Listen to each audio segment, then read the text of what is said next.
जय हिंद friend, welcome back to my YouTube channel password police में। दोस्तों, यह जो हमारा वीडियो है सिंधु सभ्यता का लास्ट वीडियो है। इसके आगे हम आपको मेसोपोटामिया की सभ्यता के बारे में बताएंगे। जो भी फैक्ट छूट गए थे सिंधु सभ्यता यानी हड़प्पा सभ्यता के बारे में, वह सब बातें इस वीडियो में लेकर आया हूं। ये मेरा लास्ट वीडियो है सिंधु सभ्यता का, ठीक है ना। इसके आगे हमारा चलेगा मेसोपोटामिया की सभ्यता। आप लोग बहुत लगन से पढ़ रहे हैं यार, बहुत मस्त लगा हमको, ठीक है ना। ध्यान से देखना इस टॉपिक को। जो हड़प्पा सभ्यता में एक और खदान किया गया था, Rakhi Garhi. Rakhi Garhi very important topic है, ध्यान से समझना। राखी गढ़ी की खोज करता थे अमरिंद्र नाथ और इनकी खोज हुई थी 1997 में, ठीक है ना। नदी सरस्वती नदी के किनारे यह शहर बसा हुआ था। हरियाणा के हिसार जिले में यह है। कहां पर है दोस्तों? ये हरियाणा के हिसार जिले में है। यहाँ पर क्या क्या साक्ष्य मिले, ध्यान से समझना। यह हड़प्पा सभ्यता का सबसे बड़ा स्थल है। सबसे पहले आप ये जान जाइए कि यह हड़प्पा सभ्यता का सबसे बड़ा स्थल है। यहाँ पर भी सड़कें बड़ी बड़ी मिली हैं। यहाँ पर भी सूती का कुछ साक्ष्य हमें मिले हैं, ठीक है ना। यहाँ पर भी लाश दफनाने का कार्यक्रम था यहाँ पर भी, ठीक है ना। देखिए, यहाँ जो मैंने बताया कि यह हड़प्पा सभ्यता का सबसे बड़ा स्थल था। तो कभी कभी क्या होता है ना, एग्जामिनर दूसरा क्वेश्चन पूछ लेता है कि हड़प्पा सभ्यता का दूसरा सबसे बड़ा स्थल कौन सा है। तो हड़प्पा सभ्यता का दूसरा सबसे बड़ा स्थल है धौलावीरा। क्या है? धौलावीरा। धौलावीरा कहाँ पर है? गुजरात के कच्छ जिले में है। ये मेरा इसका इंपॉर्टेंट कुछ फैक्ट था, मैं उसको बता दिया, ठीक है ना। यहाँ समझना ध्यान से। उसके बाद जो बचा था वो लोथल बचा था, जो इंपॉर्टेंट आपके लिए, वैसे तो बहुत हैं लेकिन जो इंपॉर्टेंट आपके एग्जाम के व्यू से हैं वो मैं बता रहा हूँ। लोथल। लोथल की खोज कब किया गया था? 1954 में। इसके खोज कर था रंगानाथ राव थे। कौन थे? रंगानाथ राव थे। किस नदी के किनारे है? भोगवा नदी के किनारे है। कहां पर है? गुजरात के अहमदाबाद जिले में। कहां पर? गुजरात के अहमदाबाद जिले में प्रेजेंट टाइम में डिनोट करता है जो लोथल हमारा था, ठीक है ना।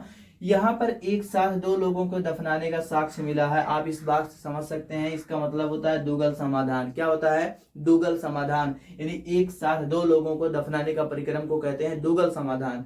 आप इस टॉपिक से ये बातें समझ सकते हैं कि यहाँ पर सती प्रथा जरूर था, इसलिए एक साथ दो लोगों को दफनाने का परिक्रम वहां पर होता है जहां पर सती प्रथा होती है। दोस्तों, चांस 70 से 90% यही बनता है, ठीक है ना। महत्वपूर्ण जो फैक्ट हम आपके लिए लेकर आए, ध्यान से समझना।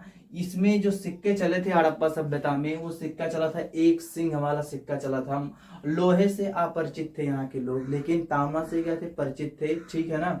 इनके जो सिक्के होते हैं उनमें जो चिन्ह था, मोहर था, वो सिरखड़िया। सिरखड़िया का मतलब टेराकोटा का सिक्का चलता था यहाँ पर, ठीक है ना। माप तौल की जो न्यूनतम इकाई थी वो 16 किलोग्राम थी हड़प्पा सभ्यता में। मैं ओनली लोथल की नहीं बता रहा हूँ, पूरे हड़प्पा सभ्यता की बातें बता रहा हूँ कि जो न्यूनतम माप तौल की जो इकाई थी वह 16 किलोग्राम थी, ठीक है ना। बर्तनों का रंग लाल होता था। इसमें से 70 से 90% जो बर्तन मिले हैं वो मिट्टी के ही मिले हैं, और जो दूसरे धातु के मिले हैं वो तांबा का मिले हैं, ठीक है ना, तांबा का, ठीक है। यहाँ पे कुछ इंपॉर्टेंट फैक्ट जो हम लास्ट में आपको बताना चाहते हैं वो ये है कि कपास का प्रथम उपयोग हड़प्पा सभ्यता के लोग किए थे। कैसे मालूम चला हमको? क्योंकि मोहनजोदड़ो में मैं आपको बताया था, वहां पे जो लोग हाथ में पहनते हैं कॉटन का, तो उस साक्ष्य हमें पे वहां पे मिला है। इसलिए इस माध्यम से हम कह सकते हैं कि कपास का जो प्रथम उपयोग करने वाले लोग थे, किस सभ्यता के लोग थे? हड़प्पा सभ्यता के लोग थे।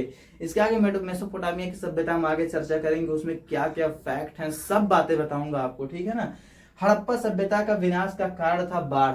देखिए, बहुत बार एक क्वेश्चन पूछा गया है कि हड़प्पा सभ्यता का विनाश का कारण क्या माना गया है। कोई देखा तो नहीं था, लेकिन क्या माना गया है? वो बाढ़ है। क्या है?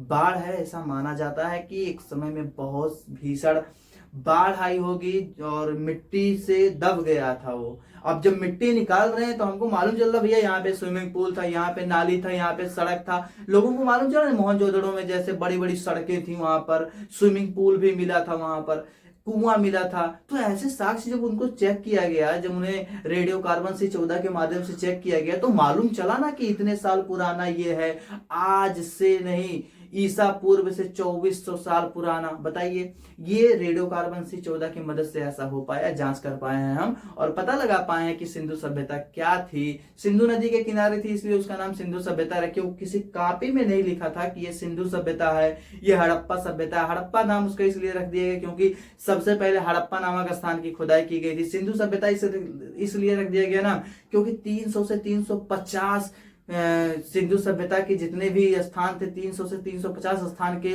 स्थान खोदे गए, जिसमें से सबसे पहले हड़प्पा खोदा गया था, इसलिए हड़प्पा सभ्यता पड़ा। और 300 से 350 स्थानों में सबसे ज्यादा सिंधु नदी के किनारे बसा शहर मिला, इसलिए इसका नाम सिंधु सभ्यता रख दिया गया। राइट, देखिए इससे आगे भैया हम आपको बताएंगे मेसोपोटामिया की सभ्यता। आपको हमारी वीडियो अच्छी लगी हो यार तो प्लीज वीडियो को लाइक करके चैनल को सब्सक्राइब जरूर कर दीजिएगा, क्योंकि इससे मोटिवेशन हमें जरूर मिलती है।